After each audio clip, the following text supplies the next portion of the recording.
Hello everyone, welcome to stitching and art. আশা করছি আপনারা প্রত্যেকেই ভালো আছেন এবং সুস্থ আছেন। চলে আসলাম আরও একটি নতুন ভিডিওর সাথে। আজকের ভিডিওতে থাকবে চাইনিজ স্টাইল কলার নেক কাটিং স্টিচিং। খুবই সহজ এই নেক ডিজাইনটি কাটিং স্টিচিং শিখতে হলে ভিডিওটি স্কিপ না করে শেষ পর্যন্ত দেখতে থাকুন। তাহলে চলুন ভিডিওটি স্টার্ট করা যাক। তো এখানে আমি অলরেডি কামিজটি কাট করে রেখেছি। এটা হচ্ছে ফ্রন্ট পার্টটা প্রথমে সরিয়ে রাখছি, ব্যাক পার্টে প্রথমে কাট করব। ব্যাক নেকের চওড়া রাখছি এখানে 3.5 ইঞ্চি। নর্মাল গলা আপনারা যতটা চওড়া রাখেন এখানে তার থেকে 1/2 ইঞ্চি বেশি নিতে হবে। আর ব্যাক সাইডের নেকের ডিপ রাখছি 1/2 ইঞ্চি, যেহেতু কলার নেক তৈরি হবে। আর এখানে আমি জামাটির শোল্ডার রেখেছিলাম 7 ইঞ্চি, যেহেতু কলার নেক তৈরি হবে। আপনাদের নর্মাল যা শোল্ডার থাকবে তার থেকে 1/2 ইঞ্চি এখানে বেশি নেবেন। এবার হালকা রাউন্ড শেপ দিয়ে কেটে নিতে হবে ব্যাক সাইডের নেক। আর এই সাইডটাতে আমি 1/2 ইঞ্চি শোল্ডার ডাউন করে রেখেছি। তো এখানে ব্যাক সাইডটা হয়ে গেছে। এবার সামনের পার্টটা আরেকবার বিছিয়ে নিচ্ছি।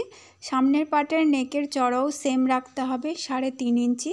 সামনের সাইডের জন্য গলার ডিপ রাখছি 12 ইঞ্চি। আর এখান থেকে ভেতরের দিকে 1/2 ইঞ্চিতে আরেকটি পয়েন্ট করে নিচ্ছি। এবার এই পয়েন্টটিকে ওপরের নেকের পয়েন্টের সঙ্গে যোগ করে দেব এবং এই মাপ অনুযায়ী কেটে নেব।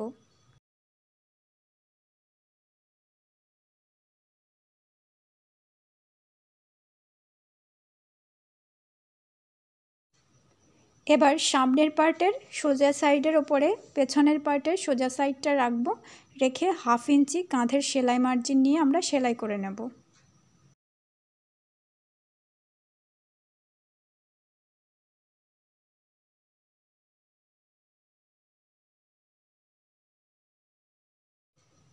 এবার ফ্রন্ট পার্ট এবং ব্যাক পার্টের এই যে সেন্টার রয়েছে, সেন্টার দুটোকে এরকমভাবে ধরে ভাঁজ করে নেব। এবার ইঞ্চি টেপের সাহায্যে গলার লেন্থ কতটা রয়েছে সেটা আমাদেরকে মেপে দেখতে হবে। তো এখানে 17 ইঞ্চি রয়েছে, যেহেতু ডবল ভাঁজ করা রয়েছে তো 17 ডবল করে নিতে হবে 34 ইঞ্চি। তো আমি এখানে আরও 2 ইঞ্চি এক্সট্রা অর্থাৎ 36 ইঞ্চির কলারের জন্য পট্টি কেটে নিয়েছি। আর এর ভেতরে 1 ইঞ্চি চওড়া মাপের পেস্টিং পেপার আটকে নিয়েছি। আর শুরুতেই পেস্টিং পেপারের আগে এখানে 1/2 ইঞ্চি মতন সেলাই মার্জিন রেখেছি। তারপর এই পট্টির কাপড়টাকে ডবল করে নিয়ে কেটে নিয়েছি।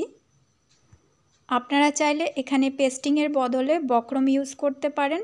বক্রম ইউজ করলে প্রথমে বক্রমটা এরমভাবে রেখে তারপরে ফোল্ড করে ওপর দিয়ে একটি রাফ স্টিচ বসিয়ে নেবেন। এবার জামার কাপড়ের সোজা সাইডের ওপরে পট্টির কাপড়টা রাখতে হবে। এখানে যে কাটস রয়েছে এই কাটা অংশের নিচের দিকে এরমভাবে 1 ইঞ্চি নিচের দিকে রাখতে হবে, আর সেলাইটা 1/2 ইঞ্চি নিচ থেকে স্টার্ট করতে হবে। এজন্যই কলারের কাপড়টি কাটার সময় 2 ইঞ্চি বেশি লম্বা করে কাটতে হবে। তো এবার 1/2 ইঞ্চি মতন সেলাই মার্জিন নিয়ে এখানে জামার কাপড়ের সোজা সাইডের ওপরে কলারের যেই পট্টির কাপড়টি রয়েছে সেটা পুরো গলাটি জুড়ে আমরা বসিয়ে নেব।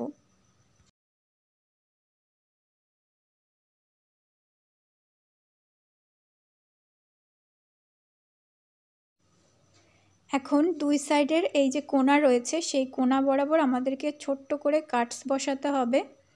খেয়াল রাখবেন যাতে সেলাই কেটে না যায়। এখন এই কলারের যে পট্টি রয়েছে সেই পট্টি দুটোকে আমরা ভেতরের দিকে এরমভাবে পাঠিয়ে দেব। এবার ওপর থেকে কতটা গলা আপনারা ওপেন রাখতে চান সেই অনুযায়ী এখানে মার্কিং করতে হবে। এখানে আমি 7 ইঞ্চিতে একটি মার্কিং করে নিচ্ছি।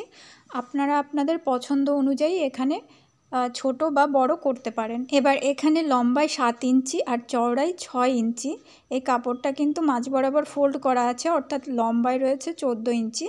তো এরমভাবে আমি কাপড় কেটে নিচ্ছি। সেলাইয়ের পর এক্সট্রা যদি কাপড় থাকে ভেতরে সেটা আমরা কেটে বাদ দিয়ে দেবো। তো এই কাপড়টাকে সিম্পলি এর নিচ দিয়ে এরমভাবে পাস করিয়ে নিতে হবে। যেখানে আমাদের 7 ইঞ্চির মার্কিংটা ছিল কাপড়ের ফোল্ডেড সাইডটা কিন্তু সেই মার্কিংয়ের সঙ্গে মেলানো থাকবে।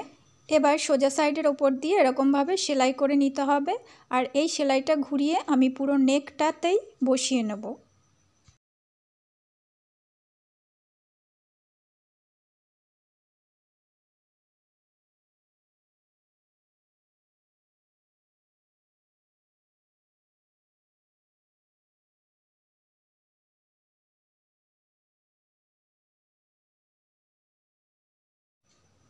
এবার এখানে উল্টো সাইডে আমাদের যে এক্সট্রা কাপড়টি রয়েছে সেটাকে আমরা ট্রিম করে নেব। তো এই কাপড়টিকে আপনারা চাইলে এরমভাবে ভাঁজ করে সেলাই করে বন্ধ করে নিতে পারেন যদি কাপড়ের সুতো বেরিয়ে যায়। এটা যেহেতু সুতির কাপড় রয়েছে সে কারণে আমি আর সেলাই করছি না, এরমভাবেই থাকবে। তো খুবই সিম্পলভাবে আজকের নেক ডিজাইনটি দেখালাম। যদি ভিডিওটি ভালো লেগে থাকে তবে অবশ্যই লাইক, কমেন্ট এবং শেয়ার করবেন। ভিডিওটি প্রথম থেকে শেষ পর্যন্ত দেখার জন্য অসংখ্য ধন্যবাদ। সবার সুস্থতা কামনা করে আজকের মতন বিদায় নিচ্ছি।